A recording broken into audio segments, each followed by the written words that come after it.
Middle class हमेशा India में hit लेता है।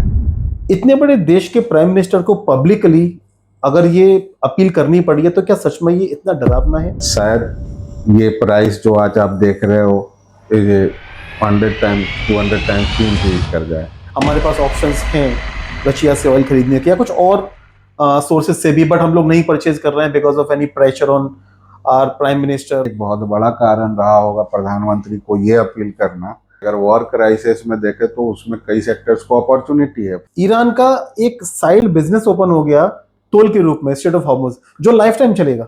अमेरिका से ट्रेड वॉर के चक्कर में एक डील हुआ। इंडिया में आपके एक पर्सनल हैबिट्स भी होते हैं, दिखावे के लिए खर्च करने पे ज्यादा ध्यान रखता है। तो मिडिल क्लास की एक प्रॉब्लम होती है कि हम अमीरों की बराबरी कर ले। अभी आपको मैं एक फॉर अ चेंज बताता हूँ कि लास्ट 1 ईयर में आप देखोगे ज्वेलरी से ज्यादा लोग इन्वेस्टमेंट के लिए सोना लेते हैं। कहीं ना कहीं ये आपके पर्सनल लाइफ को भी इफेक्ट करेगा। मार्च के महीने में रिपोर्ट के हिसाब से 2,85,000 करोड़ रुपए विड्रॉल हुए। लोगों ने अपनी एसआईपी म्यूचुअल फंड्स को बंद कर दिया। 61,000 करोड़ रुपीस विड्रॉल हुआ सिर्फ 15 दिनों में, अप्रैल के महीने में। 20 साल बाद देखो कि आपके पास अगर 2,000 रुपए की एसआईपी करी है, 20 साल बाद आपके अकाउंट में 3 करोड़ रुपए दिखते हैं तो आपको लाइफ आसान दिखेगी। ऐसी कौन सी 5 कॉमन मिस्टेक्स हैं जो किसी भी तरह की क्राइसिस में मिडिल क्लास सबसे ज्यादा करता है? बिल्कुल, क्राइसिस आती रहेंगी जाती रहेंगी। अपॉर्चुनिटीज क्राइसिस में भी आते हैं। जैसे मैंने कहा कि अगर आज जॉब की प्रॉब्लम टेक्सटाइल हो, इंजीनियरिंग हो, इन सेक्टर्स में है, सर्विस इंडस्ट्री में है, तो डिफेंस जैसे सेक्टर्स में आपके लिए अपॉर्चुनिटी भी है। बिल्कुल। एआई में अगर आज इंडिया ने उतनी इन्वेस्टमेंट नहीं की जितना यूएस या अदर कंट्रीज ने करा, बट कल को एआई डेवलप होगा तो सबसे ज़्यादा बेनिफिशियल्स भी इंडियन आईटी कंपनीज ही होंगी। यूरोपियन यूनियन ने यूरो से बना के उससे ट्रेड करना शुरू किया। ब्रिक्स एक इमर्जिंग मार्केट है सारे। 5 चीजें जो क्राइसिस के समय पे किसी भी मिडिल क्लास फैमिली को करनी चाहिए।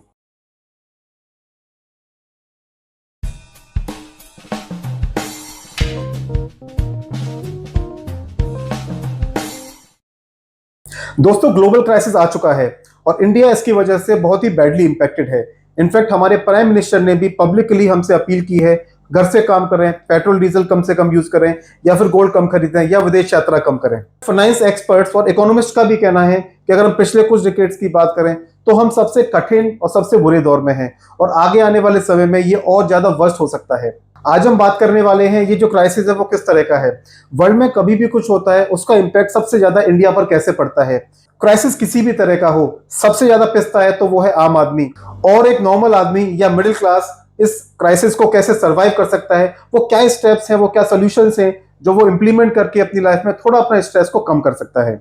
और लास्ट में हम बात करेंगे कुछ ऐसी कॉमन सिचुएशंस और प्रॉब्लम्स का जो भारत की ऑलमोस्ट हर मिडिल क्लास फैमिली की प्रॉब्लम है। अगर आपको भी लगता है कि इस क्राइसिस की वजह से आपका स्ट्रेस लेवल भी बढ़ा है तो ये वीडियो आपके लिए है, तो प्लीज इसको एंड तक जरूर देखें। और इन सब प्रॉब्लम्स को समझने और उसके सॉल्यूशंस को समझाने के लिए आज हमारे साथ है एक इकोनॉमिस्ट और फाइनेंशियल एडवाइजर जो ग्राउंड रियलिटी को बहुत अच्छी तरह समझते हैं। तो स्वागत करते हैं मिस्टर अमित जी का। नमस्कार सर। नमस्कार। Welcome to the Chhage Guru show. Sir, सबसे पहले मैं ये जानना चाहूंगा, आप ये बताएं कि इस क्राइसिस की वजह से जो इम्पैक्ट हमारे ऊपर है उससे सबसे ज्यादा मिडिल क्लास ही इम्पैक्ट हुआ है। बिल्कुल, देखिए सर, मिडिल क्लास हमेशा इंडिया में हिट लेता है। अब ऑयल क्राइसिस हुई है उसके वजह से आप देखो लास्ट इन्फ्लेशन 1% ऊपर आ चुके हैं। फूड इन्फ्लेशन काफ़ी ऊपर आ चुका है। रोज़मर्रा के हर चीज़ के प्राइस बढ़ते जा रहे हैं। तो सबका बेस रीजन तो पेट्रोलियम या ट्रांसपोर्टेशन। अगर आप एनर्जी सेक्टर ही डिसरप्ट है तो वो सारी चीज़ें एक कंसिक्वेंसेज है, उनका बाई प्रोडक्ट्स है। ये जो भी है ये सारे बाई प्रोडक्ट्स है। पेट्रोल डीजल सारा ट्रांसपोर्टेशन, आज भी मेजर ट्रांसपोर्टेशन हो, सब्जी हो, फल हो, टेक्सटाइल हो, हर जगह ट्रांसपोर्टेशन में यूज़ होता है। डीजल पेट्रोल की खपत है वहाँ पे। आज हमारा वही डिसरप्ट है। वॉर की वजह से जहाँ हमारा मोस्टली 85% इम्पोर्ट ही होता है क्रूड ऑयल, उसमें भी हार्मोस के बंद होने के वजह से वो भी स्लो डाउन हो गया। तो इस वजह से पेट्रोल प्राइस इस वॉर की वजह से काफ़ी बढ़ी है। हालांकि हमने आफ्टर 2019 के बाद से देखा कई सारे शॉक्स हमें फाइनेंशियली या इकोनॉमिकली देखने को मिले हैं, from Covid and all, but ये जो वॉर सिचुएशन है ये इसलिए भी टफ है बिकॉज ये पूरा एनर्जी सेक्टर को डिस्टर्ब कर चुका है. It's not just India. जैसे भारत की बात नहीं है कि हम सिर्फ परेशान हैं, इससे पूरे ग्लोबल आप देखोगे हर जगह परेशानी बढ़ी है आम लोगों की. इन्फ्लेशन बढ़ा है, प्राइस पेट्रोल्स के हर जगह हाइक हुए हैं, सब्सिक्वेंटली फूड इन्फ्लेशन सबका बढ़ता चला गया है. Already Europe America slow down थे, रिसेशंस चला ही आ रहा था. India is being called out performer but not immune. हमारा डेवलपिंग नेशन है, हम अच्छा कर रहे थे बट ये एक तरह से ब्रेक. लेकिन अगर मैं बात करूं, हम 140 करोड़ वाली जनता का देश है और दुनिया की सबसे बड़ी डेमोक्रेटिक कंट्री है. हमारे प्राइम मिनिस्टर ने आके पब्लिकली अपील की. इतने बड़े देश के प्राइम मिनिस्टर को पब्लिकली अगर ये अपील करनी पड़ी है तो क्या सच में ये इतना डरावना है? क्या सच में डरने वाली बात है या कुछ पैनिक सिचुएशन हमारे लिए है? सर डरावना नहीं है, पैनिक डेफिनेटली है, क्योंकि हम उस क्राइसिस में हैं जहां आपको ये चीज़ें कंट्रोल करके ही शायद हम अपने आप को थोड़ा सस्टेन कर सकते हैं और आगे जाके एक बेहतर जीवन को बना सकते हैं. प्रधानमंत्री का ये नहीं कहना है कि आप मत जाओ घूमने. क्राइसिस है, आप जितना घूमोगे फ्यूल एक्सपेंस बढ़ेगा, उसके लिए उतने आपूर्ति नहीं है. तो उस वजह से उसको कहा. गोल्ड एक ऐसी चीज है, हम इंडिया में बहुत ज्यादा लोग पसंद करते हैं, शादी विवाह हर ओकेजन में लेते हैं. बिल्कुल नहीं खरीदने को बोला, थोड़ा कम. उन्होंने कहा कि जितना हाँ, कम से कम हो सकता और है. देखो मिडिल क्लास के लिए बहुत जरूरी है समझना है कि ये क्राइसिस है. डराने की जरूरत नहीं है किसी को मेरे हिसाब से, बट अ क्राइसिस है. थोड़ा सा संभल के चलने की बात कही उन्होंने, हमें वही करनी चाहिए. थोड़ा सा ये इम्पैक्ट, इसका इफेक्ट भी लंबा रहेगा क्योंकि वॉर बंद भी हो जाएगा, तो it will take some time to come up. तो अगर कल को सीज फायर हो जाता है ईरान और यूएस और इजराइल के बीच में, तो क्या हम स्टेबलाइज करने में टाइम लेंगे? सर बिल्कुल टाइम लगेगा सर, बिल्कुल टाइम लगेगा, क्योंकि हमने पीछे जितने भी हैं क्राइसिस है या शॉर्टेज है उसको कवर अप करके वापस से उस स्थिति में लाने में टाइम लगेगा, बिल्कुल लगेगा सर. तो ये ऐसी चीज़ें नहीं है कि अगर हम कहते हैं आज वॉर ख़त्म हो गया तो कल से पेट्रोल के प्राइस नीचे आ जाएंगे, सब्जी के दाम कम हो जाएंगे. नहीं होंगे सर, वो टाइम लगेगा. सो आप मिडिल क्लास, या मैं कहता हूँ आज एवरी जो भी लोग हैं हिंदुस्तान के, उसके लिए ज़रूरी है ये समझना कि हमें थोड़ा सा अपने आप को समझदारी के साथ खर्च करें, बचत पे ज़्यादा ध्यान दें. खर्च करने के लिए आगे मौके बहुत मिलेंगे सर. तो मैं बिल्कुल यही जानना चाहूंगा कि ऑडियंस को हम कैसे बता पाते हैं कि कैसे उन्हें सरवाइव करना है इस क्राइसिस को, जो हम अभी आगे डिस्कस करने वाले हैं. पहले हमें ये बताइए कि क्या इसका जो रीजन है क्राइसिस का, क्राइसिस भी कई तरह के होते हैं. फाइनेंशियल क्राइसिस आप बोल सकते हैं, या इकोनॉमिक क्राइसिस है. इनफैक्ट क्राइसिस तो आपके पर्सनल लाइफ में भी होते हैं, आपके रिलेशनशिप में भी होते हैं. ये किस तरह का क्राइसिस है? सर देखो, इस क्राइसिस को अगर आप देखोगे, आप सिर्फ इकोनॉमी नहीं है, हम कहने को बोलते हैं कि वैश्विक इकोनॉमी क्राइसिस है, बट कहीं ना कहीं ये आपके पर्सनल लाइफ को भी इफेक्ट करेगा. जॉब में प्रॉब्लम्स आएंगी. आप अगर देख रहे होगी जॉब कट्स भी हो रहे हैं. वॉर ही नहीं, एक और रीजन आर्टिफिशियल इंटेलिजेंस की वजह से भी है. सर्विस इंडस्ट्री में काफ़ी जॉब्स कट्स हो रही हैं. उसके वजह से अगर आप देखोगे एक स्ट्रेस्ड आदमी का इमोशनल इम्बैलेंस होता है तो उसका पर्सनल लाइफ भी बिगड़ता है. रिलेशनशिप में क्राइसिस आ सकती है, फ्रेंडशिप में क्राइसिस आती है, उसका सोशल क्राइसिस भी है. तो ओवरऑल आप देखोगे पूरी सोसाइटी इम्पैक्ट हो रही है. तो आप इस क्राइसिस से आप इन सब चीज़ों को अलग नहीं कर सकते, और हर समाज का हर वर्ग इससे इफेक्ट होता है. पैसे वाले हैं उनको थोड़ा कम इफेक्ट लगता है. मिडिल मैन, मिडिल क्लास को बहुत ही ज़्यादा हिट होती है. उनको उनका रोज का हिसाब किताब बैलेंस करके चलना होता है. बिल्कुल. तो वो क्राइसिस आएगी और उसको हैंडल करने के लिए है या उससे अच्छे तरह से निपटने के लिए है, मेरे ख्याल से प्रधानमंत्री जी ने अपील करी थी. तो ऑयल शॉर्टेज, या मैं बोलूँ क्रूड ऑयल के प्राइसेस बढ़ना, जो हम सबसे ज़्यादा इंपोर्ट करते हैं, एक रीज़न है. एआई कह सकते हैं, आर्टिफिशियल इंटेलिजेंस आने की वजह से जॉब कट होना, इसका भी सर्विस इंडस्ट्री पर काफ़ी नेगेटिव इम्पैक्ट आया है. क्या और भी कुछ रीजंस हैं इस क्राइसिस के? सर देखो, प्राइमरली इसका और कुछ नहीं है, बट हाँ ये क्राइसिस ऐसे कि इनसे सब्सिक्वेंटली और भी इनके कंसिक्वेंसेस है कि उसका इम्पैक्ट अलग इंडस्ट्री पे भी आ रहा है। अगर आप देखोगे तो दोनों तरफ है। अगर वॉर क्राइसिस में देखें तो उसमें कई सेक्टर्स को अपॉर्चुनिटी है। फॉर एग्जांपल डिफेंस है, वहाँ पे हायरिंग बढ़ रही है। बिल्कुल। साइबर सिक्योरिटी है, उनकी हायरिंग बढ़ रही है। बट टेक्सटाइल, इंजीनियरिंग, एसएमएमई, इनके लिए बहुत ही बड़ा। लेकिन प्रॉब्लम ये है कि सबसे ज्यादा मास जो वर्कर है वो भी इन्हीं इंडस्ट्री से बिल्कुल आता है जो सर, बैडली ये इम्पैक्टेड जो है। हमारे एसएमएसई हैं, एसएमई हैं, छोटे छोटे कंपनीज हैं जहाँ पे लार्जली वर्कफोर्स हमारा इम्प्लीमेंट होता है, वो हिट लेंगे ऑब्वियसली। उनके साथ उनके जॉब्स के कट्स तो हैं ही हैं, इंक्रीमेंट भी नहीं है। इन्फ्लेशन की वजह से रोज हर चीज़ों के, रोजमर्रा की जरूरतों की सामान आप देखोगे बढ़ रहा है। अगर आप देखोगे रिसेंटली दूध 2 रुपए बढ़ गया। अब ये जो 2 रुपए बढ़ा, ये मिडिल क्लास के ना पूरे बजट्स को इम्पैक्ट करेगा, क्योंकि यहाँ हर चीज बजट करके ही सारा चलता है। इनफैक्ट पिछले 10-12 दिनों में आई थिंक 4 टाइम्स, न्यूज के हिसाब से 4 टाइम्स आपका फ्यूल का रेट बढ़ा है। बढ़ा है। बट देखो सर, ये क्राइसिस में फ्यूल का बढ़ना था, मे भी हो सकता है डिलेड हुआ, मे भी एज पीपल सेज की इलेक्शन था इसलिए डिले था। बढ़ना था। हमारे रिजर्व ज़्यादा ज़्यादा 28-29 दिन के होते हैं इंडिया में, तो हम सस्टेन नहीं कर सकते।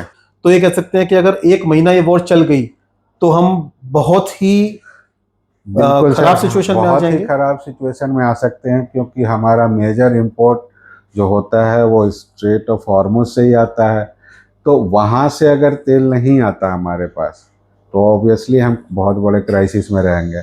शायद ये प्राइस जो आज आप देख रहे हो, ये 100 टाइम्स 200 टाइम्स भी इंक्रीज कर जाए।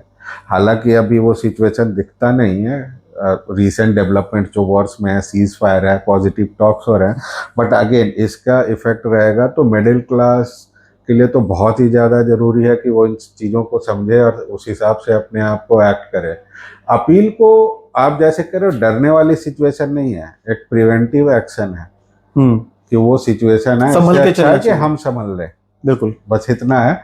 क्राइसिस है, जॉब्स की प्रॉब्लम भी है, बट ये सिचुएशंस भी टेम्पररी अभी है, लेकिन ये सस्टेन करेगा टाइम है, हम इससे उभरने में टाइम लगेगा सर। आपने बोला हमारा मेजरली ऑयल रिजर्व जो है वो स्ट्रेट ऑफ हॉर्मुज से आता है, which is right now blocked by Iran. I think that is 20-25% of the total import we do नहीं इन सर, हमारा ऑयल इंडस्ट्री। 85% आता है इम्पोर्ट, कितना? जो 85% जो है 85% हम। Only from straight of Hormuz. नहीं सर, टोटल 85% जो हम इंपोर्ट करते हैं क्रूड ऑयल, उसका 60% वहीं से आता है सर, गल्फ से। और गल्फ से जितने भी आएंगे सारे उसी रूट से आएंगे। क्या कोई और रास्ता नहीं है? रशिया? सर अगर लंबा रास्ता लेंगे तो बात वही है, यहाँ पे प्राइस वैसे ही बढ़ रहा है। अगर आप देखोगे, अगर 110 बैरल का लेंगे तो वो लाने में अगर हम एक्स्ट्रा 10 रुपए और $10 और खर्च करेंगे, तो ऑब्वियसली हमें यहाँ पे वो यहाँ पे महंगा टोल दे के वो महंगा पड़ेगा। बिल्कुल। तो ये एक था कि एक इजी रूट है, और दूसरा टाइम भी कम लेता है, कॉस्ट इफेक्टिव है। और मेजर अगर आप देखोगे, सिर्फ इंडिया की नहीं, आप मेजर इकोनॉमी को जहाँ भी तेल सप्लाई होती है तो वो मेजर एक रूट है बिजनेस। तो स्ट्रेट ऑफ हॉर्मुज बहुत इम्पोर्टेंट एक वो है।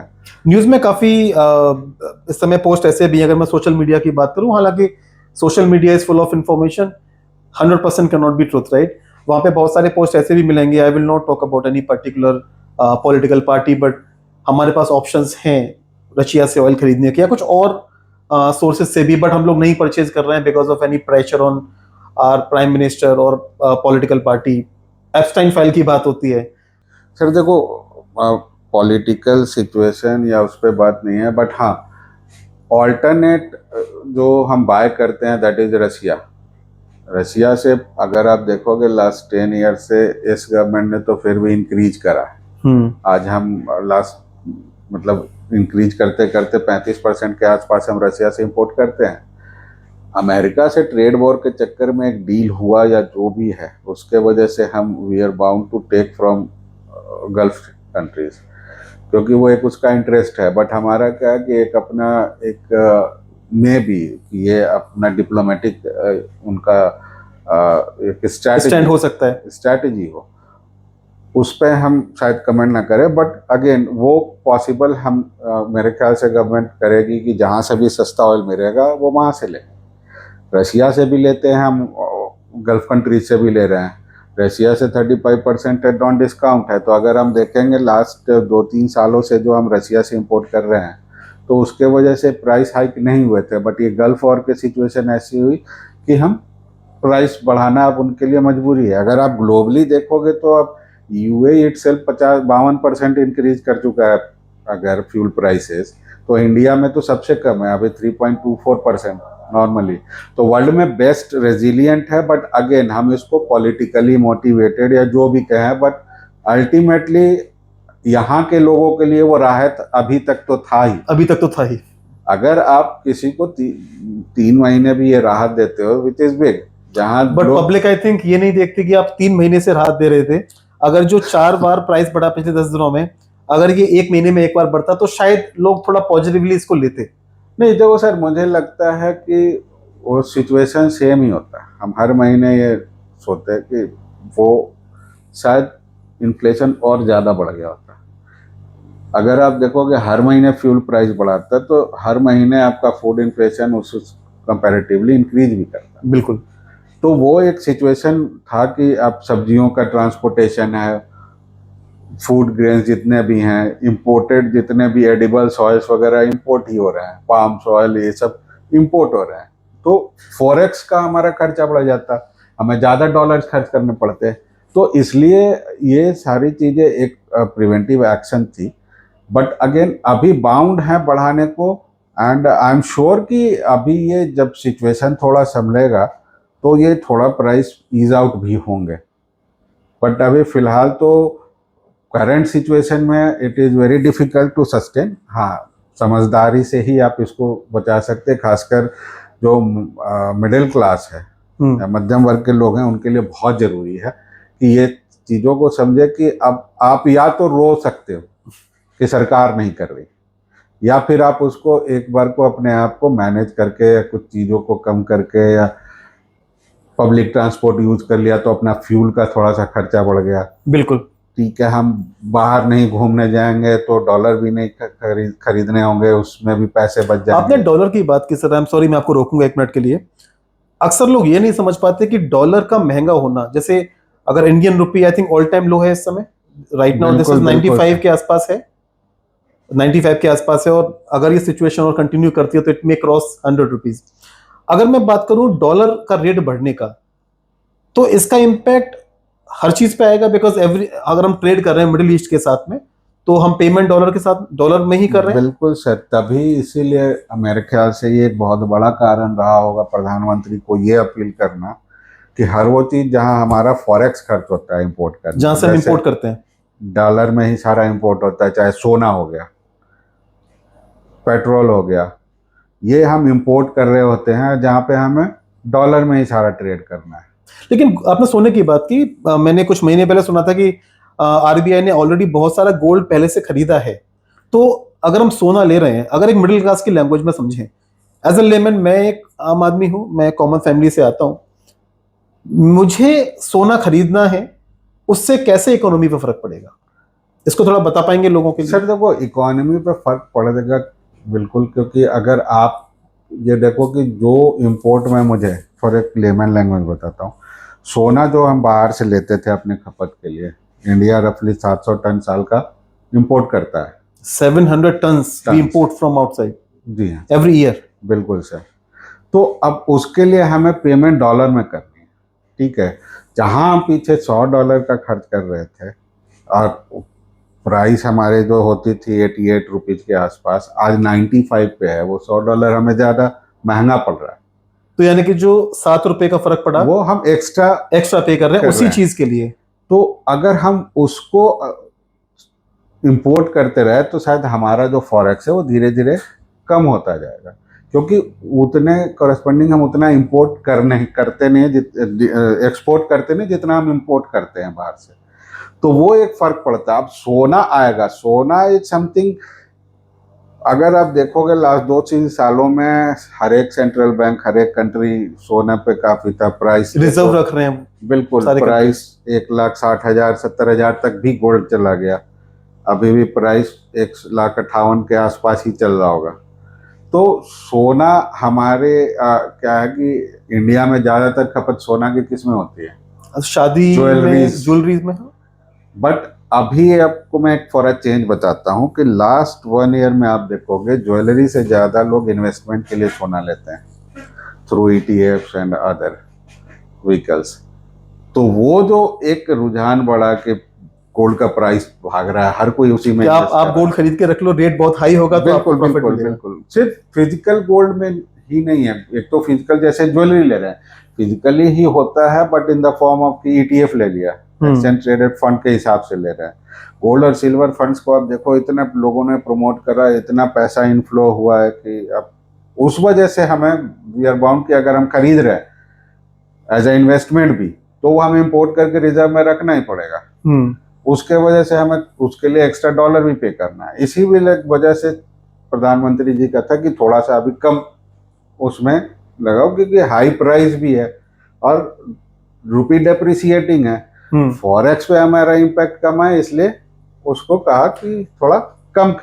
मुझे लगता है यहाँ पे प्रॉब्लम मेन है कि हम डॉलर में पे करते हैं, हम ट्रेड डॉलर में कर रहे हैं। थोड़ा सा ऑफ द ट्रैक है, ऑफ द टॉपिक है, बट अगर मैं बात करूं ब्रिक्स करेंसी जो अभी 5 कंट्रीज ने शुरू किया, बाद में कुछ और कंट्रीज ने भी ज्वाइन किया, आई थिंक उसकी बहुत जल्दी नीड है।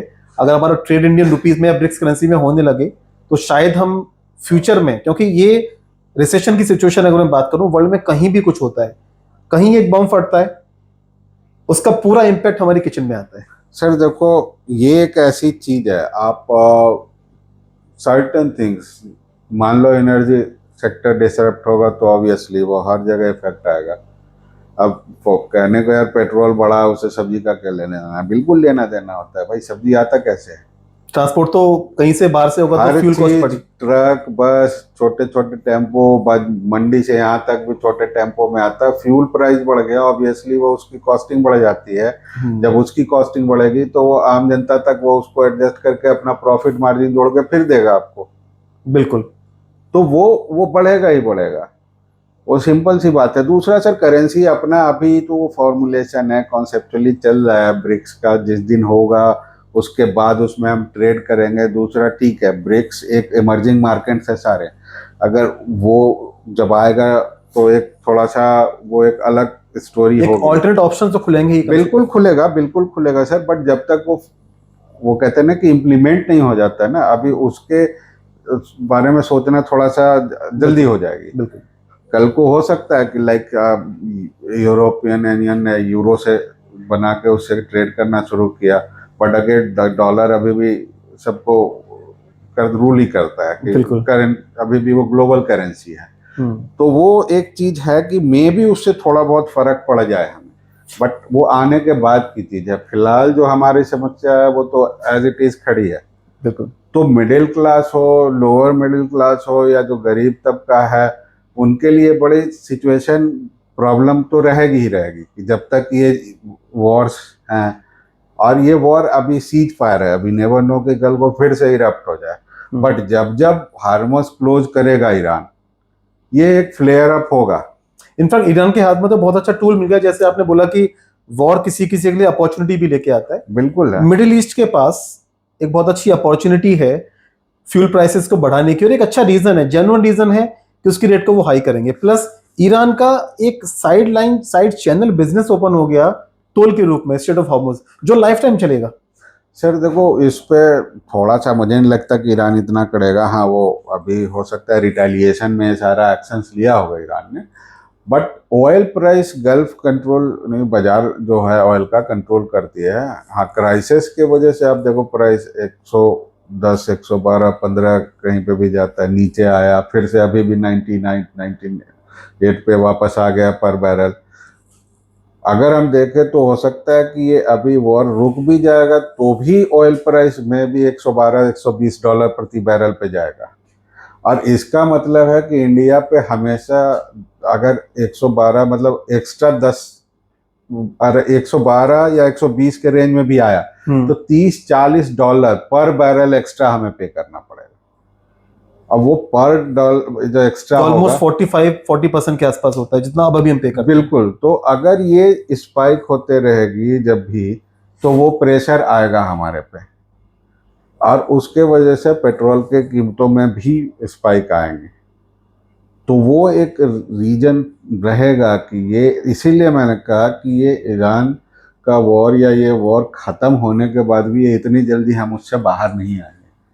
ये प्रोलॉन्ग कंडीशन है, it will take time to cope up. मैं लेकिन आपसे एक बात जानना चाहूँगा, क्राइसिस की अगर हम बात करें तो ये तो वॉर की वजह से, उससे पहले कोविड आया, लॉकडाउन था पूरे देश में, पूरे वर्ल्ड में ही इनफैक्ट, और हर 5 साल में किसी न किसी तरह का, किसी न किसी रूप में एक रिसेशन मार्केट में आता ही है, क्राइसिस आता ही है, और मिडिल क्लास या मैं बोलूँ सभी लोग इम्पैक्ट होते हैं उससे। War can be one reason, AI can be a bigger biggest reason for service industry, या वॉर की वजह से अगर मैं बोलूँ मैन्युफैक्चरिंग इंडस्ट्रीज इम्पैक्ट हुए हैं, प्रोडक्शन यूनिट्स इम्पैक्ट हुए हैं। और क्या ऐसे रीजंस हैं जो क्राइसिस को बेसिकली डेवलप करते हैं या उसको थोड़ा सा हाइप करते हैं? ये क्राइसिस के और भी रीजंस होते हैं, जैसे फॉर एग्जांपल इंडिया में आपके एक पर्सनल हैबिट्स भी होते हैं। हम कहते हैं कि हमारे यहाँ एस्पिरेशनल बायर्स हैं, दिखावे के लिए खर्च करने पे ज़्यादा ध्यान रखता है। तो मिडिल क्लास की एक प्रॉब्लम होती है कि हम अमीरों की बराबरी कर ले। तो वो जो दिखावे का होता है, हालांकि वो एक कंज्यूमर ड्रिवन कंट्री है, हमारा कंजम्पशन है बेसिकली। आप देखो एक रिक्शे वाले कभी ख्वाहिश होती है वो आईफोन लेता है, वो ईएमआई पे ले लेता है, वो ये नहीं समझता कल को ऐसे सिचुएशन में देगा कहाँ से। बिल्कुल। तो वो एक हैबिट्स भी यहाँ पे जो है ना, वो उस चीज़ों को सुधारनी पड़ेगा मिडिल क्लास को। शो ऑफ की जगह नेसेसिटी पे खर्च करना। और दूसरा क्या है सर, देखो अभी ट्रैवल इंडस्ट्री हिट हो रहा है, बाहर ना जाने का रीजन वही है। घूमने के लिए बाहर ही क्यों जाना है, अपने देश में भी बहुत सारे खूबसूरत जगह हैं भाई। तो आपका पैसा कम से कम भारत में ही रहेगा, तो इकोनॉमी रहेगा, ड्राइव यहाँ के लोगों को ही बेनिफिट देगा। बिल्कुल। अगर आप अपने को ही बेनिफिट कर रहे हैं तो हम सब उससे कहीं ना कहीं लाभान्वित ही होंगे। इसीलिए शायद प्राइम मिनिस्टर ने ये नहीं बोला कि आप घूमिए मत, उन्होंने बोला विदेश यात्रा पे भारत में इसीलिए बोला गया।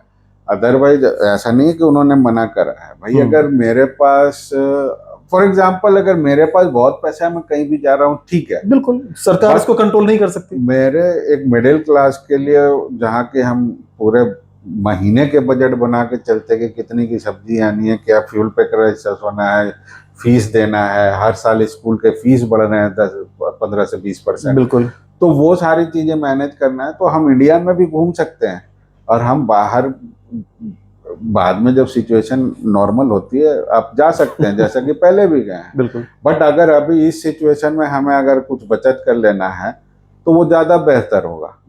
आने वाले टाइम में शायद वो आपको ज़्यादा आसान रहेगा जीवन जीना, रादर देन कि आप उसको स्ट्रेस लेके अपने हेल्थ को भी खराब करो और ये सारी चीज़ें हों। उससे अच्छा है कि उस अपील को थोड़ा समझदारी से समझें। ब्लेम करना या किसी को उल्टा सीधा बोलना इज नॉट सॉल्यूशन। चलिए ठीक है, आप किसी भी पॉलिटिकल पार्टी के सपोर्टर हो सकते हैं, बट हाँ, तो आज एक सिचुएशन है और उस सिचुएशन में ये प्रिवेंटिव एक्शन है, तो वो लो। बाद में जब फुर्सत में आ जाओगे बोल लेना भाई कि आपने गलत किया था। बिल्कुल। बट अभी तो ये है कि ये सिचुएशन आसान नहीं है, डरावनी नहीं है, लेकिन आसान भी नहीं है।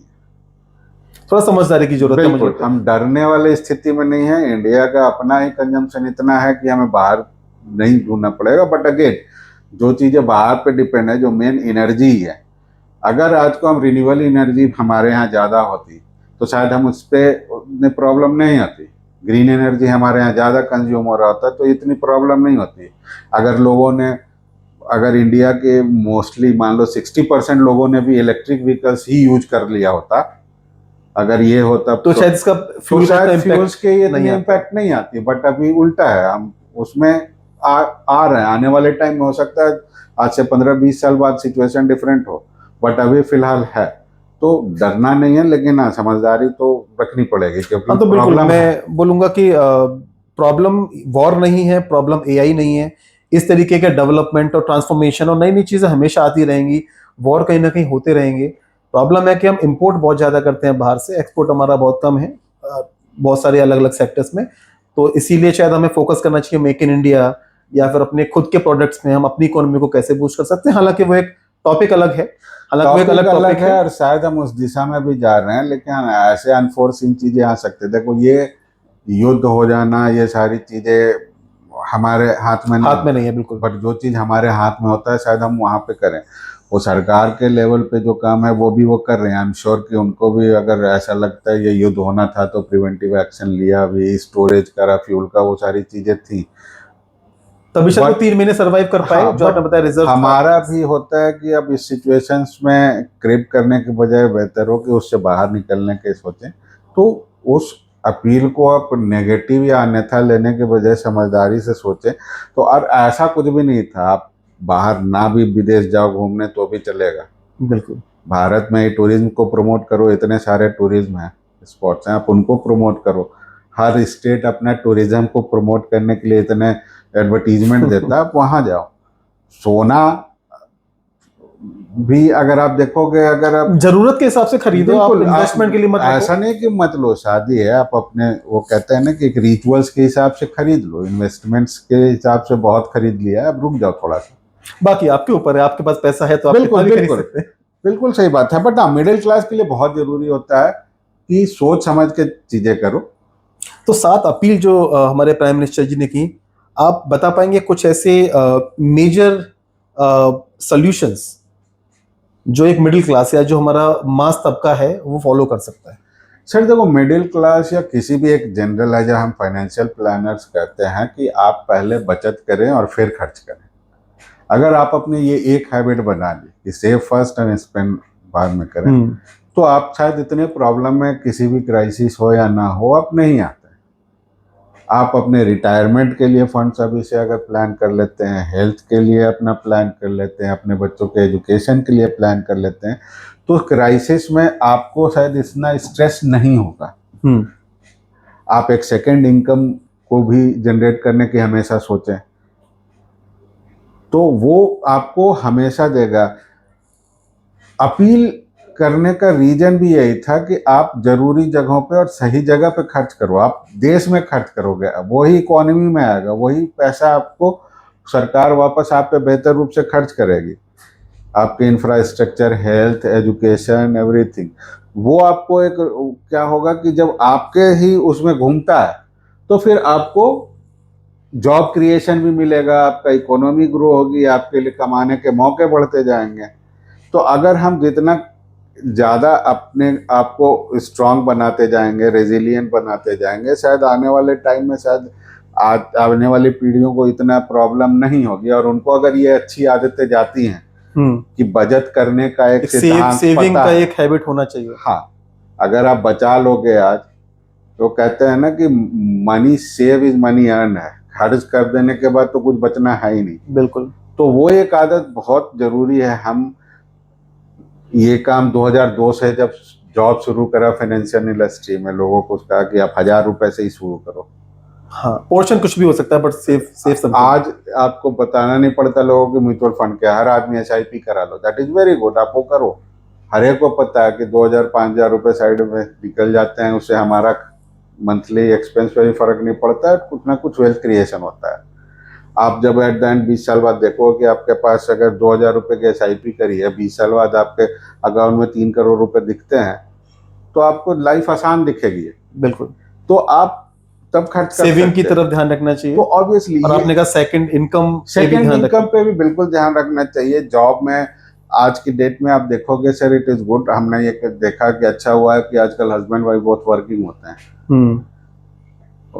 तो मिडिल क्लास के लिए बड़ा इम्पोर्टेंट हो जाता है कि ये हमारे पास एक सोर्स ऑफ इनकम एक्स्ट्रा हो, और उसके लिए आप कहीं ऐसे कुछ करें, इन्वेस्टमेंट करें जिससे आपको एक एक्स्ट्रा मंथली इनकम जनरेट हो। दूसरा क्या होता है कि हम हमेशा कहते हैं आपको अपनी नेसेसिटी, मतलब नीड और वांट्स में फ़र्क समझना चाहिए। Need and wants. हाँ, नीड पे खर्च करो, डिज़ायर, वांट्स की जिस दिन फॉर एग्जांपल 20,000 की तनख्वाह पे 1 लाख का फ़ोन लेना डजंट मेक एनी सेंस। हाँ, इजी हो जाता है कि आजकल ऑप्शन से ईएमआई पे ले लो, बट ईएमआई भी आपको हर मंथ वो एक पोर्शन देना होगा विच इज अननेसेसरी।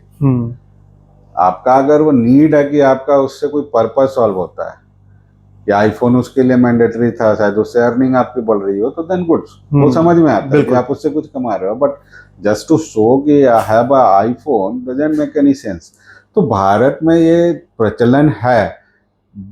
वही चीजें कर करने की बात है कि आप पहले बचत करना सीखो, सेव करना सीख लोगे, आपकी लाइफ आसान रहेगी। बिल्कुल। क्राइसिस आती रहेंगी जाती रहेंगी, अपॉर्चुनिटीज क्राइसिस में भी आते हैं। जैसे मैंने कहा कि अगर आज जॉब की प्रॉब्लम टेक्सटाइल हो, इंजीनियरिंग हो, इन सेक्टर्स में है, सर्विस इंडस्ट्री में है, तो डिफेंस जैसे सेक्टर्स में आपके लिए अपॉर्चुनिटी भी है। बिल्कुल। एआई में अगर आज इंडिया ने उतनी इन्वेस्टमेंट नहीं की जितना यूएस या अदर कंट्रीज ने करा, बट कल को एआई डेवलप होगा तो सबसे ज़्यादा बेनिफिशियल्स भी इंडियन आईटी कंपनीज ही होंगी, क्योंकि हम स्किल एक्सपोर्टर्स हैं। बिल्कुल हाँ, तो सबसे वो बड़े स्किल एक्सपोर्टर हैं बिल्कुल आईटी के मामले में। वही है। हाँ, कुछ चीज़ें हैं आज के ज़माने में मिडिल क्लास के बच्चों को मैंने देखा कि जॉब क्रिएशन के लिए अपना बिजनेस करते हैं, which is good, I appreciate. वहाँ पे आप करो, ठीक है। स्पेंडिंग, उसको हम स्पेंडिंग नहीं मानते। बिल्कुल। स्टार्टअप्स हैं, बिल्डअप हैं, failure success is a different part. But वो एक, जब आप करना शुरू करते हो तो ये एक मॉडल जो है ना, शायद आपको उस चीज़ों से उबारेगा। ये क्राइसिस है उनके लिए, हिट होगा, बट गोइंग फॉरवर्ड सक्सेस भी है। सर बहुत सारे ऐसे कॉमन सिचुएशंस हैं और क्वेश्चंस हैं पब्लिक के। मैंने अपने काफ़ी दोस्तों से बात की, काफ़ी पड़ोसियों से बात की। जब ये क्राइसिस पिछले कुछ महीने कुछ सालों से चल रहा है, कुछ कपल ऑफ पॉइंट्स ऐसे थे जिसकी वजह से मेजरली लोग कंफ्यूज हैं। बहुत सारा कंटेंट है इंटरनेट पे, बहुत सारे डिस्कशंस हैं, आर्टिकल्स हैं, लोग देखते हैं पर समझ नहीं पाते। अगर आप हेल्प कर पाए उसको बिल्कुल एज अ लेमन लैंग्वेज में समझने की, मैं एक छोटा सा क्वेश्चन पूछता हूं आपसे। एक माइंडसेट है कि मेरा सपोज 50 लाख रुपए एक बैंक में रखा है और ये क्राइसिस आया, इसकी वजह से कहीं ना कहीं लोग, जैसे अगर मैं रिकॉर्ड्स की बात करूं तो पिछले मार्च के महीने में रिपोर्ट के हिसाब से 2,85,000 करोड़ रुपए विड्रॉल हुए। लोगों ने अपनी एसआईपी म्यूचुअल फंड्स को बंद कर दिया। दूसरे न्यूज की बात करूं तो आरबीआई की खुद की एक न्यूज है, 61,000 करोड़ रुपीस विड्रॉल हुआ सिर्फ 15 दिनों में, अप्रैल के महीने में। तो लोगों की माइंडसेट ये है कि हम अपना पैसा निकालते हैं। वो तो समझ में आता है कि कुछ कैश आपको अपने पास रखना चाहिए, क्योंकि इन केस अगर बैंक के अकाउंट फ्रीज होते हैं, अगर सिचुएशन और ज्यादा वर्स होती है, तो you have something in your hand so that you can make your daily transactions. Bank से पैसा निकालना, इसका नेगेटिव इंपैक्ट बैंक्स पर भी आएगा। लोगों का माइंडसेट ये है कि अपने पैसे को आप निकाल लो, तो कहीं ना कहीं बैंक पे नेगेटिव इंपैक्ट होगा, वो और ज्यादा कंडीशन खराब हो जाएगी। इसके बारे में आपका क्या कहना है? सर देखो, बिल्कुल नेगेटिव इम्पैक्ट बैंक्स पे आएगा, बट मेरे ख्याल से म्यूचुअल फंड्स और उसमें तो ये पैनिक विड्रॉल्स था, इसकी कोई ज़रूरत थी नहीं। नहीं, अगर मैं सेविंग अकाउंट्स की बात करूं स्पेशली, सेविंग अकाउंट से निकालना मुझे नहीं लगता ये कोई सेंस बनता है। आप उसको घर में रख के क्या कर लोगे? नहीं, लेकिन आरबीआई का रूल है कि अगर सर देखो, बैंक को कुछ होता है तो बैंक्स, 5 लाख मिलेंगे आपको मैक्स। हाँ बिल्कुल सही है सर, लेकिन अभी क्या है ना कि आप 50 लाख रख लोगे, ठीक है। फॉर एग्जाम्पल, आप वर्स्ट केस से चल जाओ कि कल को एसबीआई या एचडीएफसी आईसीआईसी बैंक डिफॉल्ट नहीं करेंगे, इनके पास पैसे नहीं होंगे। बट मैं मान लेता हूँ कि अगर एक बार को ऐसा भी होगा तो सर 50 लाख रुपए घर पे रख लो, कोई आपकी जान को खतरा बढ़ा लेगा ना, कल को बिल्कुल। आपको मार के लूट लेगा। जान रहेगी तो दोबारा भी कमा सकते हो ना। और दूसरा, आप अगर, ठीक है, मतलब मुझे इसमें कोई समझदारी नहीं लगती कि आप निकाल के पैसे का घर पे रख के करोगे क्या। क्या जो हमारी मेजर बैंक्स हैं वो इतनी सेफ कंडीशन में है कि हम सरवाइव कर सकते हैं? अगर ये चीजें और वर्स होती हैं तो भी उन पे नेगेटिव इंपैक्ट नहीं आएगा, इवन विड्रॉल होता रहे? नहीं सर देखो, नेगेटिव नहीं, बैंक्स जो हैं हमारे काफ़ी स्ट्रॉन्ग हैं। हमारे रेगुलेटर्स और अपने जो बैंक्स के जो फंक्शनिंग है बहुत ही स्ट्रांग है, वेल प्लेस्ड है, फाइनेंशियली काफ़ी अच्छे हैं, उनका वर्किंग स्टाइल भी अच्छा है। दूसरा, क्रेडिट ग्रोथ भी अपना बहुत बढ़िया है। तो बैंक्स में कोई नेगेटिव इम्पैक्ट नहीं होगा। बैंक्स के ऐसा नहीं है कोई हिट आने वाला है। बैंक्स की अर्निंग्स पे हिट आती है because of several other reasons. For example, अगर आज की डेट में जैसे मिडिल क्लास के अफोर्डेबिलिटी कम हो जाती है, तो फॉर लोन कम एग्जाम्पल लेंगे, घर लोन कम कम्स बिकेंगे। लेंगे। अब बैंक्स का मेजर इनकम क्या होता है? इंटरेस्ट ही है जो इंटरेस्ट, हाँ, आती है, लोन्स।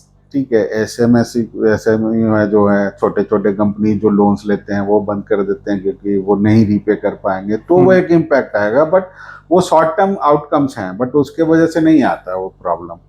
तो आप ये देखो कि अगर बैंक्स काफ़ी सेफ है, स्ट्रांग है। हम्म। मतलब अभी ऐसा कोई सिचुएशन नहीं है कि बैंक्स पे कोई नेगेटिव इम्पैक्ट आएगा। कोई भी बैंक हो, आप उसके लिए निश्चिंत रहो कि अभी बैंक्स काफी स्ट्रांग पोजीशन में है, और ये कोई पैनिक के बाद भी निकालना डजंट मेक एनी सेंस। तो वो कोई मतलब नहीं बनता। हाँ, म्यूचुअल फंड्स वगैरह में क्या होता है कि लोग डर जाते हैं कि बाजार यहाँ से गिर गया, 20% गिर गया तो जो कमाया वो भी चला जाएगा, प्रिंसिपल। वो भी एक बेवकूफ़ी वाली हरकतें हैं। देखो, आज जो चीज गिरा है तो इट्स एन अपॉर्चुनिटी कि अगर तुम्हारे पास कुछ है तो डाल दो। या तो एनएवी ज्यादा आ जाएंगे उसमें। जब बाजार गिरा है, जब यहाँ से उठ के जाएगा तो वो आपको जितना गिरा नहीं उसके डबल आपको बेनिफिट दे देगा। तो ये बहुत अच्छी चीज समझने के लिए होती है कि कोई भी इन्वेस्टर को ऐसी पैनिक सेलिंग में पड़ना ही नहीं चाहिए। आप पैनिक होकर बेचना शुरू कर दोगे, उसका कोई फायदा नहीं है। इस पैनिक सिचुएशन में आप खरीदना शुरू कर दोगे, आप शायद समझदार होगे। जब बाकी लोग सोचेंगे कि अब मैं बाजार में एंटर करूंगा, आप शायद तब तक बहुत सारा प्रॉफिट लेके बैठे होंगे। बिल्कुल। तो ये मुझे नहीं लगता समझदारी। हाँ, बट इंडिया में एक टेंडेंसी है, लोग घबरा के स्टॉप कर देंगे, अगर निकाला भी नहीं होगा तो शायद इन्वेस्टमेंट बंद कर दियो। वो नहीं करना चाहिए, क्योंकि मेरे ख्याल से अभी इंडिया इतना वर्स्ट कंडीशन में नहीं है। प्रिवेंटिव एक्शन मैंने तभी कहा, से डरने की जरूरत नहीं है। सिचुएशन खराब है जरूर, लेकिन डरने वाली नहीं। बट प्रिवेंटिव एक्शन लेके सही स्टेप्स लें। बिल्कुल कर सकते हैं सर। दूसरा, ईएमआईज की हम बात करें, आज का यूथ स्पेशली ज्यादातर लोन्स मिडिल क्लास ही लेता है अपने घर के लिए, कार के लिए, एजुकेशन के लिए और पर्सनल लोन्स। एक टर्म है डेब्ट ट्रैप, क्योंकि अगर आपकी इनकम बंद हो गई, आप या इन्फ्लेशन बढ़ गया, तो आपकी एक लिमिटेड इनकम है, सैलरीज आपकी नहीं बढ़ रही है और आपका इन्फ्लेशन ज्यादा बढ़ रहा है, तो आपको हर चीज के लिए अगर 5 रुपए पहले पे हो रहे थे, अब आपको 6 पे करने पड़ेंगे। लोग ईएमआई रोक देते हैं या डिफॉल्ट होना शुरू हो जाता है, अनइंटेंशनली और इंटेंशनली। ये इस सिचुएशन से कैसे लोगों को बाहर निकाला जा सकता है? इस सिचुएशन से कैसे लोग बाहर निकल सकते हैं? सर देखो, ये सिचुएशन बहुत ही ट्रिकी होती है। इसमें पहली बात तो ये कि आप अगर कोई होम लोन लेते हो, दैट मेक सेंस। आप एक अप्रिसिएटिंग एसेट्स में ही करते हो। कार लोन ले लेते हैं, विच मेक सेंस कि अगर आप शॉर्ट टर्म पे ले रहे हो, बट नेसेसरी बर्डन लेके अगर लेना हो कि अगर मुझे if I have a car, सिर्फ दिखाने के लिए कि मेरे पास अगर बोलेरो वो थार चाहिए, वो चाहिए और मैं ले रहा हूँ, दैट डजंट मेक। वो आप अपने आप एक एक्स्ट्रा बर्डन ले रहे हो। जैसे आपने कहा नीड वर्सेस वांट। हाँ बिल्कुल, तो ये वांट में आता है। बिल्कुल। पर्सनल लोन जरूरत होती है लोगों की, लेते हैं, बट वो भी है कि आजकल पर्सनल लोग थोड़े से अपने वो शौक पूरा करने के लिए लेने लगे हैं, विच इज रॉन्ग। आप लोन को लोन की तरह ट्रीट करना करो। आपको समझो, बैंक्स आपको ये इजी प्रोवाइड कर रही है, इसका मतलब ये नहीं कि आपको देना नहीं है। अब ईएमआईज हैं, होम लोन ले रहे हैं तो आप घर ले रहे हैं, लेकिन कार्ड अप्रिसिएटिंग ही है। आप हाँ, डे वन से वो डेप्रिशिएट होगा पैसा, उसका मिलेगा नहीं जो वैल्यू था। बिल्कुल। बट अगर आप उसको समझदारी से लेते हो कि अगर आप फॉर एग्जांपल इंस्टॉलमेंट्स भी रेगुलर पे कर रहे हो, 1 या 2 एक्स्ट्रा भी कर दोगे तो आप जल्दी पे भी कर लोगे, आपका इंटरेस्ट भी कम होगा। बट अगर आप अननेसेसरी लेके सिर्फ दिखाने के लिए कि मुझे ये लेना है, हाँ, दूसरे कई लोग शादियों के लिए पर्सनल लोन लेते हैं या घूमने के लिए पर्सनल लोन लेते हैं। घूमने के लिए personal loan, I don't think कि वो कोई सेंस बनता है।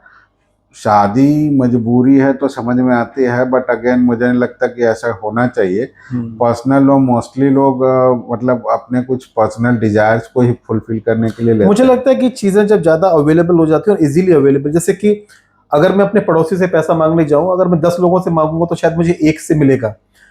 तो तब अगर मैं उससे 1 लाख रुपए उधार लेता हूं अपने किसी पड़ोसी से, नेबर से, तो शायद मैं बहुत वाइजली उसको स्पेंड करूंगा, बिकॉज आई नो मुझे इजीली नहीं मिलने वाला है। बिल्कुल, लोन्स बहुत इजीली मिल जाते हैं, तो हमें शायद लगता है कि बहुत इजीली अवेलेबल है, तो हम ट्रैप में फंस जाते हैं। बिल्कुल सर, ये होता है, बिल्कुल होता है, क्योंकि आजकल क्या है ना कि आप मोबाइल पे ही सारा हो जाता है, आपको जाना भी नहीं पड़ता। बिल्कुल। तो ये एक तरह से एक पॉइजन है, स्लो पॉइजन, जो बैंक्स आपको, अगर आप बिना सोचे समझे लोन्स को अवेल करते हो तो आप एक डेट ट्रैप है। बट अगर वाइजली आप यूज करते हैं तो ये आपके लिए एक सपोर्ट लाइन है, जो तो it should be used as a support line, not as a जैसा मैंने फैसिलिटी। कहा सर, अगर मेरी इनकम आज मैं 50,000 रुपए कमा रहा हूँ तो मैं घर खरीदने के लिए लोन लेना चाहता हूँ, तो विच मेक सेंस कि कहीं ना कहीं मैं रेंट दे रहा था, उससे अच्छा मैं ईएमआई दे दूं। हाँ, तो वो एक चेंज बनता है। बट अब मैं फॉरेन ट्रिप करने के लिए ले लूँ, दैट आज मेरी अच्छी खासी चल रही है। फॉर एग्जांपल अगर करंट सिचुएशन है, लास्ट नवंबर दिसंबर में मैं नौकरी में अच्छे थी, अच्छी जॉब चल रही थी, मैंने ले लिया। ये वॉर सिचुएशन में फायर हो गए, फिर कहाँ से दोगे? इनफैक्ट आपने बिल्कुल सही बात की। कितने सारे ले हो रहे हैं, बहुत सारी बड़ी companies, I will not take name of those companies, but हम न्यूज़ सुनते हैं ABC कंपनी हैज फायर्ड और laid off 10,000 20,000 workforce. I mean ये ग्लोबली हो रहा है, नॉट इन इंडिया। लोगों की जॉब्स तो जा ही रहे हैं। उसका एक मेजर रीजन AI है, वॉर भी इनडायरेक्टली है, बिकॉज अगर वॉर होगा तो लोग नया डेवलपमेंट, नए प्रोडक्ट्स को रोक देते हैं, तो वो हायरिंग कम होगी तो जॉब जाएंगे आपके पास। AI ऑटोमेशन की वजह से कंपनीज आजकल स्पेंड कर रही हैं अपने ऑटोमेशन के लिए। दे बिलीव कि वो AI इंफ्रास्ट्रक्चर पे खर्च करके अपने रिसोर्सेज को निकाल के, उस पैसे को जो बचा रहे हैं रिसोर्सेज को निकालने के बाद, उसको हम AI इंफ्रास्ट्रक्चर पे लगाएंगे तो चीजें ऑटोमेट हो जाएंगी। हालांकि वो उनकी एक स्ट्रेटजी है। मेरा क्वेश्चन आपसे ये है कि अगर मैं एक वर्किंग कॉर्पोरेट एम्प्लॉय की बात करूं, 10 साल 15 साल उसने काम किया, लाखों रुपए टैक्स दिया। अगर मैं एक अच्छे लेवल की बात करूं तो शायद 50-60 लाख रुपए 10-15 साल में एक मिडिल लेवल का एग्जीक्यूटिव कॉर्पोरेट का टैक्स देता है। बट उसकी जॉब अगर नहीं है तो गवर्नमेंट की तरफ से कोई सपोर्ट नहीं है, टैक्सेस को फिर भी पे करने हैं, इन्फ्लेशन इसको फिर भी झेलना है। देखो ये एक अलग डिबेट है, क्योंकि आप जब कमा रहे होते हैं, इट मीन्स कि you have earn and then pay tax. It's not कि आपने टैक्स दे दिया एंड अर्न नहीं करा। तो आपको वो अपॉर्चुनिटी, वो फैसिलिटी जो जिसकी वजह से आप अर्निंग करते हो, government take taxes on that income. In case job जाती है तो वहाँ पे गवर्नमेंट नहीं आपको हेल्प आउट करती, बिकॉज मतलब आई डोंट नो कि उसमें कोई सेंस बनता है। बट अगेन ये आप, मैं क्या कहा कि हर जो भी बंदा होता है उसको अपने एक सेकंड इनकम या अपने ऐसे सिचुएशन में हैंडल सेविंग्स अपने रखे होते हैं, रिजर्व रखा होता है, which gives him allow us him time, उसको समय देता है कि वो अपने को दोबारा रीबिल्ड कर सकता है, वेदर जॉब नया सर्च कर ले या अपने स्किल्स को एनहेंस करके कुछ अपना काम करना हो वो कर ले। तो वो ज़्यादा इम्पोर्टेंट है, क्योंकि सर टैक्स आप पे कर रहे हो वो आप अपना अर्निंग पे, वो गवर्नमेंट लेती ही है। इट्स नॉट कि कम ज़्यादा, कम लेता है ज़्यादा लेता है वो अलग डिबेट है, बट वो हर एक जगह होता है वो सिस्टम में, क्योंकि उसके वजह से ही बाकी सारे काम वो यहाँ पे चलते हैं जब हम टैक्स पे करते हैं। बिल्कुल।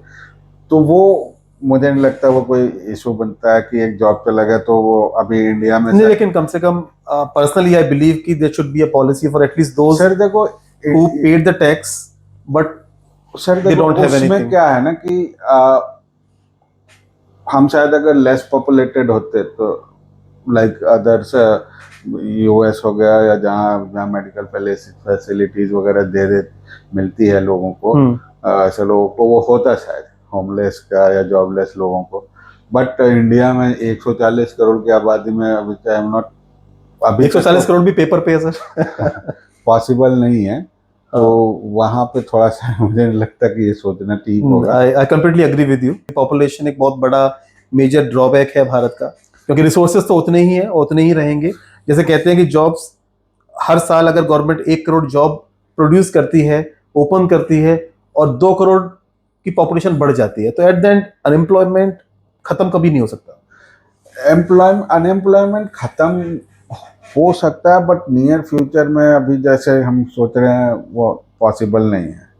क्योंकि हम अगर लास्ट देखें कि 10 साल में, अगर एक डिकेड्स में, तो थोड़ा सा एक जो चेंजेस हैं कि हम स्किल्स पे अपने काम करने लगे हर आदमी, कि एक स्पेसिफिक स्किल को जानता है और उस टारगेट पर rather than focusing on the job, हाँ अपना स्किल आप खुद बनाइए, सेल्फ ब्रांड बनाइए। दूसरा आप देखो कि स्टार्टअप कंपनी में अब जितने भी अच्छे जगह से पास आउट होते हैं, IIT वाले इंस्टीट्यूशन से, वो स्टार्टअप में आते हैं नया कुछ करने के लिए, जॉब क्रिएशन के लिए वर्कआउट करते हैं। तो इंस्टीट्यूट की अब काफ़ी सारे आपको देखेंगे ऐसे बच्चे भी जो अच्छे प्रीमियम इंस्टीट्यूशन से आते हैं, जिनके पास आइडियाज़ हैं, वो रादर कि वो जॉब करें और US जाके दूसरे के लिए काम करें, वो कहते हैं मैं अपने लिए काम करता हूँ। फॉर एग्जांपल अपने पॉडकास्ट को ही ले लो। अब देखो देश में नई टॉपिक्स पे हर तरह की बातों के लिए वो एक्सपर्ट के साथ बात करते हैं, उनकी अर्निंग्स फिर डॉलर्स में हैं, यूट्यूबर्स हैं, तो ये सारे नए स्किल्स जो हैं वो आज की डेट में बहुत अच्छा है, और इसके लिए उनको ना किसी की जॉब मांगने की जरूरत भी नहीं है, वो अपने स्किल्स को एनहांस करते हैं। वो बिल्कुल। उसके लिए किसी और जगह पे कहीं लाइन में नहीं लगना होता, वो अपना स्किल्स है, अपना टैलेंट है, अपने तरह से उसको एक क्रिएट करते हैं। और एक तरह से देखा जाए तो शायद they are awaring peoples also, लोगों को अलग अलग चीज़ों को जो आसानी से लोग मोबाइल पे देखते हैं, उतना सीरियस नहीं, कोई हंसी मजाक में करता है, कोई सीरियसली करता है, बट ये स्किल्स है। तो ये एक अच्छी चीज़ है जो इंडिया के लिए बेटर है। आज के मेरे ख्याल से ये बहुत पहले से होना चाहिए था कि हम अपने स्किल्स को सेल करने के लिए बाजार में जाते थे, रादर देन के उसको अपने लिए यूज करते हैं। तो बिल्कुल वो आप खुद करते हो, तो आप देखो जॉब तो आप भी कर सकते थे, बिल्कुल। बट रादर देन कि अगर जॉब के बाद मेरे पास 2 घंटा टाइम है तो एक सेकंड इनकम है, तो गुड है, अच्छा है सर। सर बहुत सारे इंपॉर्टेंट पॉइंट्स आपने बताया, जैसे कि एक हो गया कि अपना एक आप कैश या थोड़ा बैकअप बना के चलें, कैश रखें थोड़ा सा, प्लस सेकंड स्किल्स आप जरूर अपने बनाएं। आपने बोला कि सेविंग्स पे थोड़ा ध्यान दें, और कम से कम वांट्स के लिए कम जाएं, लग्जरी के लिए कम जाएं, अपना थोड़ा सा समझदारी से खर्च करें। फिर भी मैं चाहूंगा कि अगर आप मिडिल क्लास को बताना चाहते हैं, ऐसी कौन सी 5 कॉमन मिस्टेक्स हैं जो किसी भी तरह की क्राइसिस में मिडिल क्लास सबसे ज्यादा करता है? सर देखो, मिडिल क्लास के अगर आप मोस्ट कॉमनली देखोगे तो क्राइसिस में क्या है कि सबसे पहले तो फटाफट अपने इन्वेस्टमेंट्स निकालना शुरू करते हैं, विच इज़ रॉन्ग। मतलब अननेसेसरी क्यों निकालना है उसको। दूसरा जो कॉमन मिस्टेक वो करते हैं, लोन लेते हैं अपने लाइफस्टाइल को मेंटेन करने के लिए, बैंक से ले, आस पड़ोस, कहीं से घर भी नहीं। वालों से। वो एक दूसरी सबसे बड़ी गलती होती है। तीसरी चीज आप देखोगे, मोस्टली अगर देखोगे ऐसे क्राइसिस में लोग, जहाँ कुछ नहीं होता है, स्किल अपग्रेडेशन को इग्नोर कर देते हैं कि मैं कुछ नया सीख लूँ जो मेरे लिए काम आ जाए इस क्राइसिस में। But I think upskilling is not only for crisis, upskilling तो लाइफ में वैसे भी होनी लाइफ चाहिए। में होता है सर, बट हम इग्नोर कर रहे होते हैं ना। और ऐसे टाइम में तो आपको वैसे ही टाइम और ज्यादा देगा, जरूरत है, एग्जैक्टली। आपके पास टाइम होता है। फिर एक और जो बड़ी कॉमन से होती है कि आप हर्ट मेंटेलिटी हो जाती है, जहाँ डिसीजन नहीं लेते, कि हर काम मतलब रुक जाते हैं, अच्छा हो बुरा हो, आप डिसीजन लेने में बहुत ही हेजिटेंट हो जाते हैं। वो मेंटेलिटी बड़ी ब्लॉक सी हो जाती है कि क्राइसिस है, ये नहीं करूंगा। है क्राइसिस, लेकिन आप करोगे तो शायद आपके लिए बेनिफिट भी होगा। वो एक बड़ा कॉमन मिस्टेक है, आप देखोगे लोगों को। और लास्ट फिफ्थ? और पांचवी सर, जैसे मैंने कहा, लोगों को एक, वो कहते हैं ना कि र्यूमर्स या आसपास की चीजों से ज्यादा डरते, रादर देन की हकीकत जो रियलिटी होती है उसको समझें। पैनिक ना हो। पैनिक तो हो ही चुके हैं, उसके बाद भी आपको समझो आप सिचुएशन की, आप उस सिचुएशन में आप कहाँ हो। हम उसको इग्नोर करना शुरू कर देते हैं, हम बल्कि बहाव में चलना शुरू कर देते हैं, विच इज़ वेरी रॉन्ग। और ऐसे सिचुएशन में कभी भी पैनिक तो है, आपको ही पता है, हमें ही पता है, बट आप डिसीजंस लो, अपने आप को अपग्रेड करते रहो, स्किल नया करते रहो। सारी इन्वेस्टमेंट निकाल के क्या करना है, वो कोई हेल्प आउट तो कर नहीं रहा। लोन्स अननेसेसरी मत लो कि मैं पुराना लाइफस्टाइल मेंटेन करूं। तो ये सारे मिस्टेक्स अगर आप नहीं करते हैं ना, तो शायद आप पैनिक सिचुएशन में भी कंफर्टेबली सेल थ्रू कर जाओगे सिचुएशन से। और 5 चीजें जो क्राइसिस के समय पे किसी भी मिडिल क्लास फैमिली को करनी चाहिए।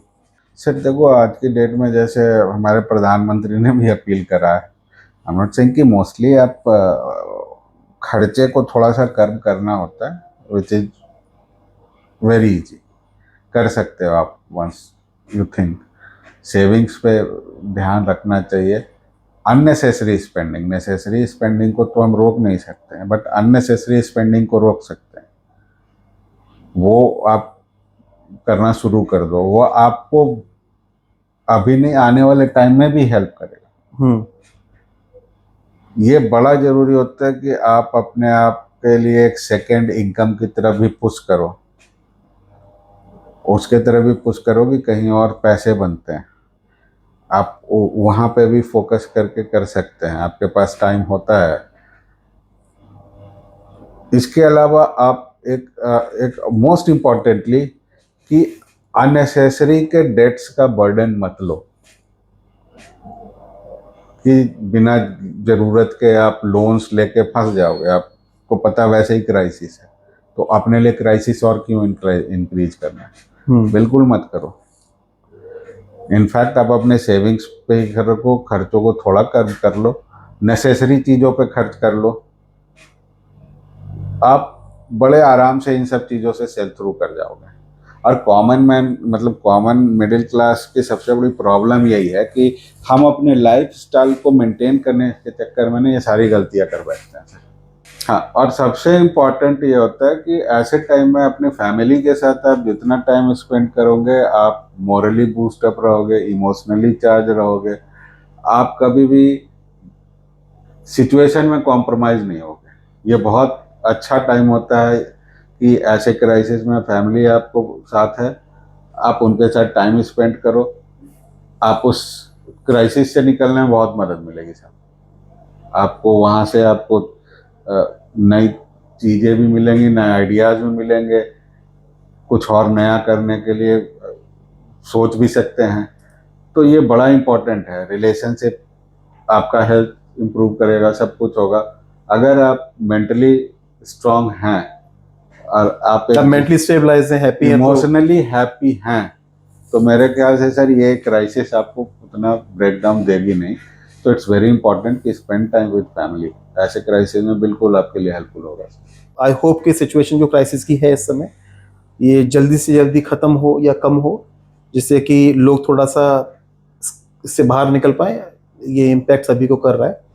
और बाकी मैं ऑडियंस को बोलूँगा, अपने व्यूअर्स को बोलूँगा कि अगर आप किसी भी तरह की सिचुएशन में अगर आप कंफ्यूज हैं, अगर आपको लगता है कि फाइनेंशियली और economically you need any help, आप अगर नहीं समझ पा रहे हैं कि आपको क्या करना चाहिए, we have an expert with us जो आपको सही गाइड कर सकते हैं। आप कमेंट कर सकते हैं, आप मेल कर सकते हैं हमें अपने डाउट्स को, प्रॉब्लम्स को, और हम कोशिश करेंगे अमित जी के साथ में आपको सजेशन देने की and to help to survive in this crisis or in the tough time, I would say.